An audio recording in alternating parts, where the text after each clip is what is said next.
Assalamu alaikum dear viewers, welcome to my channel English with Imran Nazir. How are you all? Hope you all are fine by the grace of Almighty Allah. Alhamdulillah, I am also fine. আজকের ক্লাসে আমি আলোচনা করব একটি সেন্টেন্সে am is are ব্যবহার করে কিভাবে খুব সহজে কর্তার অবস্থান অর্থাৎ সাবজেক্টের অবস্থান বর্ণনা করা যায়। তবে ক্লাসটি শুরু করার পূর্বে আমি আপনাদেরকে অনুরোধ করব, আপনারা যদি আমার চ্যানেলটি সাবস্ক্রাইব না করে থাকেন তাহলে অবশ্যই সাবস্ক্রাইব করবেন, আর যদি অলরেডি করে থাকেন তাহলে ধন্যবাদ। তাহলে আর দেরি না করে চলুন আজকের ক্লাসটি শুরু করি। Let's get started.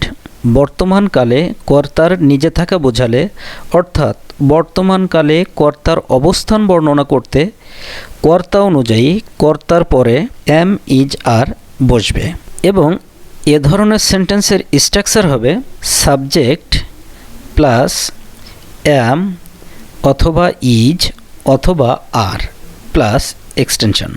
এখন প্রশ্ন হচ্ছে am is are আমরা কোনটা কোথায় বসাবো? কি বিষয়টি জটিল মনে হচ্ছে? একেবারেই না, আমি বিষয়টি ক্লিয়ার করে দিচ্ছি। সাবজেক্ট যদি আই হয় তাহলে আই এর পরে am বসবে, অর্থাৎ সাবজেক্ট যদি শুধুমাত্র আই হয় তাহলে আই এর পরে am বসবে, এবং সাবজেক্ট যদি উই ইউ এবং দেই হয় তাহলে সাবজেক্টের পরে আর বসবে।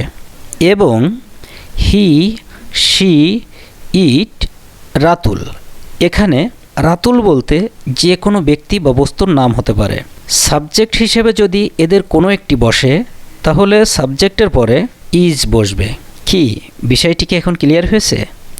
যদি ক্লিয়ার না হয় তাহলে চলুন কিছু উদাহরণের মাধ্যমে বিষয়টি ক্লিয়ার করে নিই।